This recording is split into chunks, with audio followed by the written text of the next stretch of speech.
വർഷങ്ങളായി മുടങ്ങിക്കിടക്കുന്ന കൊല്ലം ബൈപ്പാസ് പദ്ധതിയുടെ നിർമ്മാണ പ്രവർത്തനങ്ങൾ ധനമന്ത്രിയുടെ പ്രഖ്യാപനത്തോടെ പുരോഗമിക്കുമെന്ന പ്രതീക്ഷയിലാണ് ഇന്ന് കൊല്ലം നിവാസികൾ. മൂന്നാം ഘട്ട നിർമ്മാണ പ്രവർത്തനങ്ങൾ ആരംഭിക്കുന്നതിനായി കൂടുതൽ തുക അനുവദിച്ച് പദ്ധതിക്ക് ഭരണാനുമതി നൽകുമെന്നാണ് ധനമന്ത്രി കെ.എം. മാണിയുടെ പ്രഖ്യാപനം. 3 കോടി രൂപ വകയിരുത്തി വ്യക്തമായ പ്രോജക്ട് ലഭിച്ചാലുടൻ തന്നെ പ്രവർത്തനങ്ങൾ ആരംഭിക്കും. പ്രഖ്യാപിച്ച് 30 വർഷങ്ങൾക്ക് ശേഷവും നിർമ്മാണം അല്പം പോലും പുരോഗമിക്കാത്ത അവസ്ഥയിലാണ് കൊല്ലം ബൈപ്പാസ് പദ്ധതി.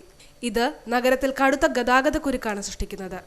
ബൈപ്പാസ് യാഥാർത്ഥ്യമാകുന്നതോടെ നഗരത്തിന്റെ മുഖച്ഛായ തന്നെയാവും മാറുക. കൊല്ലത്ത് മാണി സാർ വന്ന് പറഞ്ഞത് ഉടനടി ബൈപ്പാസിന്റെ നിർമ്മാണ പ്രവർത്തനത്തിനായിട്ട് നമ്മൾ ബഡ്ജറ്റിൽ തുക വകവെച്ചിട്ടുണ്ടെന്നാണ്. പക്ഷെ ആ തുക വകവെച്ചാൽ മാത്രം പോരല്ലോ, അത് പ്രാവർത്തികമാക്കാനുള്ള ശ്രമവും കൂടെ ഗവൺമെന്റിന്റെ ഭാഗത്തു നിന്നുണ്ടായാൽ ഈ ഗതാഗത കുരുക്ക് വളരെയധികം മാറ്റാൻ പറ്റും. വർഷങ്ങളായി പ്രവർത്തനങ്ങൾ പുരോഗമിക്കാത്തതിനാൽ നിർമ്മാണത്തിനായി ഏറ്റെടുത്ത സ്ഥലങ്ങൾ കാടുപിടിച്ച അവസ്ഥയാണ്.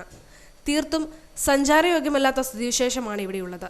പ്രോജക്റ്റ് ആരംഭിക്കാൻ ഇനിയും മാസങ്ങൾ കാത്തിരിക്കേണ്ടി വന്നേക്കാം. എങ്കിലും ഗതാഗതക്കുരുക്കിന് ശാശ്വതമായ പരിഹാരം ഇക്കുറി ഉണ്ടാകുമെന്ന പ്രതീക്ഷയിലാണ് നഗരവാസികൾ.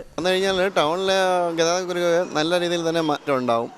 ഇപ്പം ടൗണിലോട്ട് ആർക്കും പോകാൻ പറ്റാത്തൊരവസ്ഥയാണ്. ഭരണമാറ്റങ്ങൾ സ്ഥിതിഗതികളിൽ യാതൊരു മാറ്റവും വരുത്തിയിരുന്നില്ല. ബൈപ്പാസ് നിർമ്മാണം ആരംഭിക്കേണ്ട കല്ലന്താഴം റോഡിലാണ് ഞാനിപ്പോൾ നിൽക്കുന്നത്. ബൈപ്പാസ് ഒരു യാഥാർത്ഥ്യമാകുന്ന പ്രതീക്ഷയിലാണ് ഇവിടുത്തെ ഓരോ ജനങ്ങളും.